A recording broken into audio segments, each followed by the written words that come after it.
Olá, gente boa, gente maravilhosa. Estamos chegando com mais uma aula, agora sobre a membrana plasmática. A membrana plasmática, como nós falamos, é um dos reforços externos de comunicação com o meio externo, é a membrana plasmática. Nós não possuímos, os seres humanos, os animais, não possuem parede celular, ou seja, a membrana, o envoltório formado do polissacarídeo celulose. Então, a nossa primeira barreira de comunicação com o meio externo da nossa célula é a membrana plasmática. Essa membrana plasmática, por sua vez, a gente falou que a sua principal função, além das outras, como proteção, como defesa, principal função da membrana plasmática, a permeabilidade seletiva. Essa permeabilidade seletiva colabora com o transporte de substâncias, porque ele vai selecionar o que vai entrar e o que vai sair da nossa célula, ou seja, o que a gente chama de transporte transmembrana. A membrana plasmática vai ter a capacidade de ser esse meio seletivo, que vai selecionar o que entra e o que sai da célula. A membrana plasmática possui uma bicamada lipídica, que a gente citou na nossa aula sobre estruturas da membrana, tipos de células. Quando nós falamos desse tipo de célula, nós destacamos sobre a estrutura da membrana plasmática, o modelo do mosaico fluido, bicamada lipídica, proteínas na composição. Essas proteínas, que por sua vez são chamadas de proteínas integrais e de proteínas periféricas. Nós temos dois tipos de proteína que comunicam a célula com o meio externo também e são canais de passagem de substâncias. A camada lipídica também é um canal de passagem de substâncias e por ele vai passar para dentro ou para fora da célula aquelas estruturas que têm maior afinidade com o lipídio, ao passo que as substâncias que têm maior afinidade com as proteínas irão se comunicar com o meio interno e com o meio externo através das proteínas integrais ou periféricas. As substâncias, para entrar na célula, elas precisam ter essa afinidade. E esse processo de passagem de substância, ele pode acontecer com gasto ou sem gasto de energia. Esse transporte através da membrana plasmática, que acontece com gasto de energia, a gente vai chamar de transporte ativo. Esse transporte que acontece sem gasto de energia, por sua vez, nós vamos chamar de transporte passivo. O transporte passivo, através da membrana plasmática, ele é classificado em osmose, difusão simples e difusão facilitada. Nós vamos estudar cada um deles. E o transporte ativo, nós vamos encontrar principal, o modelo clássico, a bomba de sódio e potássio. Então, assim, a osmose é a passagem de solvente do meio hipotônico para o meio hipertônico, com o objetivo de garantir a isotonia, ou seja, é o equilíbrio de concentração de substâncias entre os meios. Por exemplo, trazendo assim para um plano mais considerável, nós temos uma substância que está no interior da nossa célula. Carboidrato, por exemplo. Nós temos uma maior concentração de carboidrato lá no interior da nossa célula. E nós temos a água fora da célula. Nós precisamos equilibrar esse meio. O que vai acontecer? Nós temos uma maior concentração lá no interior da célula de um determinado soluto. Substância líquida vai tender a entrar nessa célula para poder diluir, vamos assim supor, para poder diluir essa substância que está no interior da célula. Isso nós vamos chamar de osmose, a passagem do líquido do meio onde ele tem uma menor concentração de soluto, ou seja, ele tem menos substância para ele dissolver, ele vai passar lá para o interior da célula, para o interior daquele recipiente, onde existe a maior concentração daquele soluto que precisa ser diluído para equilibrar, manter a isotonia. Esse processo chamado de osmose, porque foi o líquido que migrou de um ambiente para o outro. Se nós colocarmos, por exemplo, uma célula, uma hemácia, numa solução de água destilada, e essa célula tiver uma alta concentração de soluto, essa célula internamente ela vai ter uma alta concentração de soluto, existirá uma tendência natural dessa água passar para o interior da nossa hemácia. O problema é que essa hemácia vai receber tanta água que chega um momento que ela não suporta e ela estoura. Então nós precisamos ter uma correção que deve ser realizada pelo organismo. O organismo vai agir naturalmente para equilibrar essa passagem de substância. Dizer quando é que está no momento dessa substância parar de entrar na nossa célula. Caso contrário, você pega uma hemácia e joga numa solução salina. Dessa vez, joga num recipiente de água com alta concentração de sal. O que vai acontecer com essa célula? Ela vai tender a perder água para aquele meio e vai entrar no processo de murchação. A difusão simples é a passagem de soluto do meio hipertônico, ou seja, agora eu já tenho uma substância que está no meio onde existe uma grande concentração de soluto. O que vai acontecer? Esse soluto vai migrar para o lugar onde ele tem menos concentração. É que nem a gente está no meio de um forró, vamos assim supor. Nós estamos no forró, suor pingando, gente pra dedéu. O que você vai fazer? Você é o soluto. Alguém solta um pum, né? Caatinga, o fedor tá lá. O que você vai fazer? Vai tender a sair daquele ambiente em que a concentração daquele material tá muito grande, né? Então você vai, saindo de fininho. Eita, vou caçar um lugar para me respirar melhor.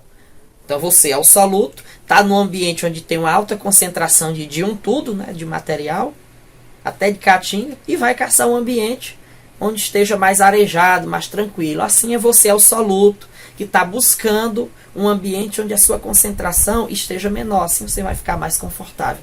Essa é a difusão simples. Isso acontece naturalmente com os gases do processo respiratório. Nós inalamos o oxigênio vai passar para as nossas hemácias e vai ser distribuído pelos nossos tecidos de forma livre, né? Obedecendo a esse limiar de concentração. Onde ele está menos, ele vai migrar para onde ele precisa preencher aqueles espaços. Isso acontece de modo natural, sem a necessidade de uma barreira impeditiva para que esse oxigênio acesse as nossas células. Porque se nós precisássemos de um mecanismo que facilitasse isso, que fosse auxiliar nisso, como uma proteína transmembrana que iria se impedir, opa, você não pode chegar aqui passando não. É que nem o porteiro do forró, chegar, opa, você não pode entrar não. Nós tivéssemos essa barreira que impedisse a entrada em alguma célula, então quando esse mecanismo não fosse disparado, quando esse gatilho não fosse disparado, a nossa célula deixaria de receber oxigênio e iria entrar em processo de necrose. Então felizmente isso acontece de maneira natural, sem a necessidade de uma barreira facilitadora desse processo. Mesma situação para o CO2, ele é eliminado aí sem precisar de uma barreira formada pela proteína que irá comunicar o momento que ele deve entrar e o que ele deve sair da nossa estrutura celular. Essa é a famosa difusão facilitada. Transporte de soluto do meio hipertônico para o meio hipotônico, ou seja, da onde ele está mais para onde ele está menos, formado aí por moléculas de pequeno porte.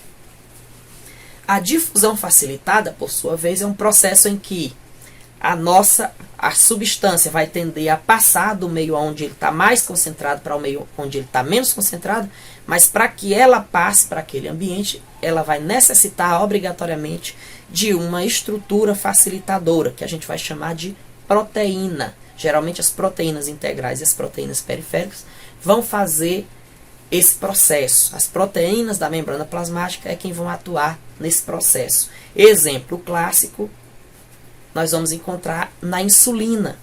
A insulina chega na circulação sanguínea.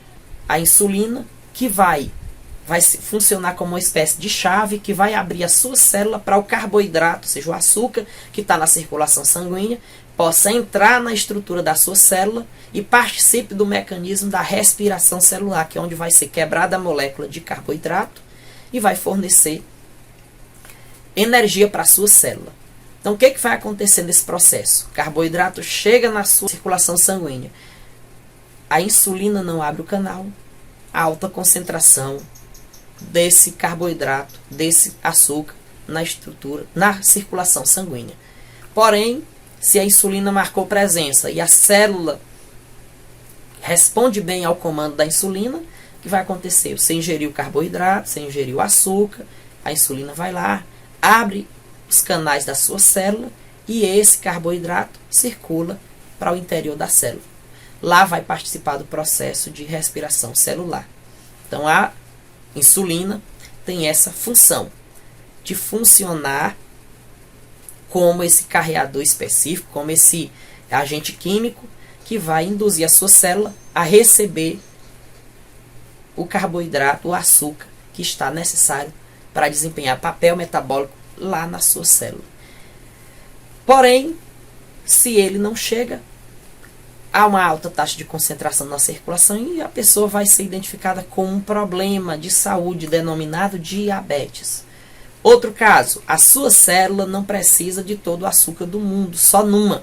Todas as células precisam receber essa glicose, porque todas as células precisam realizar o processo de respiração celular. O que vai acontecer? O glucagon vai dizer a hora que está para fechar aqueles canais daquela célula para que a glicose passe adiante, para que esse açúcar seja distribuído de forma equitativa entre todas as células. Então, a insulina, ela diz a quantidade de açúcar que deve entrar na célula e o glucagon diz o momento de parar de entrar açúcar na célula. Esses transportes em quantidade, eles vão ser classificados como endocitose, a entrada de substância, que pode ser por fagocitose ou pinocitose. Fagocitose é a entrada de partículas sólidas na nossa célula, fago significa comer, e pinocitose é a entrada de substância líquida na célula, ou a passagem de substância líquida, que a gente vai chamar de pinocitose. Pinos significa bebê, citose, célula. Exocitose é o processo de excreção de substância da nossa célula. A célula vai fagocitar uma determinada estrutura, o que é útil para ela fica e o que não é útil ela elimina. Exocitose. É só lembrar de Êxodo.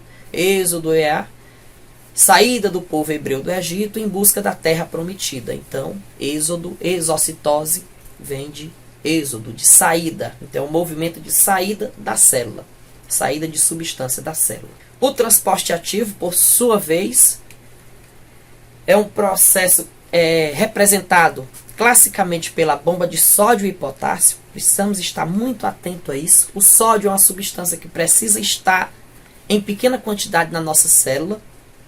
E o potássio precisa estar em grande quantidade na célula. O que é que vai acontecer naturalmente? Pelo processo de difusão, a tendência é que o sódio entre na célula. E pelo processo de difusão, a tendência é que o potássio saia da célula. O que é que vai acontecer? O sódio entra, o potássio sai. Só que a célula precisa de uma grande quantidade de potássio. O que a célula vai fazer? Vai lá, busca o potássio fujão, capta, e joga esse sódio para fora. Imagine você fazendo uma festa de aniversário, vem aquela pessoa penetra, que você não queria que ela estivesse ali, e para acabar de complicar, as pessoas que mais você quer que esteja na sua festa, na hora que aquele cidadão ou aquela cidadã chega, diz assim, ele vai ficando e eu estou saindo. É ele chegando e eu saindo. Já vai tirando para fora. O que você faz? Aquele bebo abusado, né? Já chega querendo bagunçar o negócio. Você vai pegar o quê? Esse cidadão indesejado e tentar botar para fora da sua festa de uma maneira amigável. Aí ele começa a querer se espalhar. Aí você vai querer sair logo no empurrão, né? Mas de um jeito ou do outro você quer botar ele para fora. E vai querer ir atrás daquela outra pessoa que saiu para ele entrar. Você vai ter que gastar saliva para botar um para fora e gastar saliva para trazer o outro para dentro. A célula age dessa forma também, só que pelos seus mecanismos químicos, eliminando o sódio, que é indesejado, porque se ele entra na célula, a água também vai querer entrar nessa célula atrás desse sódio, e aí vai inchar essa célula e ela explode. E o potássio vai ser necessário dentro dessa célula. Para manter o gradiente de concentração da célula, ele vai precisar estar ali dentro. A célula vai buscar o potássio e expulsar o sódio. Buscar o potássio, expulsar o sódio. Esse processo de expulsar o sódio e trazer o potássio vai fazer com que a célula gaste energia, que vai ser caracterizado como a bomba de sódio e potássio. A entrada do sódio na célula não vai gastar energia. A saída do potássio também não, porque isso acontece por difusão. Agora, retirar esse sódio excessivo, ou seja, esse sódio em excesso da célula, jogar ele para fora, captar esse potássio, aí sim vai ter um gasto de energia. E é aí que consiste a bomba de sódio e potássio. Ela é de fundamental importância para manter os gradientes de concentração da célula e manter também o potencial elétrico, o campo elétrico da nossa célula. E isso essa ação necessária da bomba de sódio e potássio vai ser extremamente importante para manter a concentração, manter o campo elétrico e manter a atividade elétrica das nossas estruturas celulares. Então essa é a bomba de sódio e potássio. A célula animal, ela pode, como falamos lá na osmose, ela pode ganhar água. Esse processo de ganhar água para a célula, como a hemácia, como ela não tem a parede celular, ela vai ganhar água e pode chegar a explodir se ela continuar ganhando água em excesso. Esse processo chama-se de hemólise. Esse evento é chamado de hemólise. Porém, se essa célula for jogada numa substância salina, ela vai perder água, vai murchar. Esse processo de murchação é denominado de crenação. Ou seja, a célula fica crenada, ela perde água, ela murcha. Crenação. A célula vegetal, se jogada numa substância, numa solução hipotônica, ela vai ficar túrgida, ela vai ganhar água e vai ficar túrgida. Turgidez, ela não explode porque ela tem a parede celular, que vai impedir aí, que vai dar uma maior resistência. Porém, se ela for colocada numa solução hipertônica, ela vai perder água e ela vai ficar plasmolizada. Para ela voltar e adquirir sua isotonia, a gente pode colocar ela novamente numa outra solução. A gente pode colocar ela numa solução hipotônica e aí até ela ganhar a sua consistência original, um processo que a gente vai chamar de deplasmólise.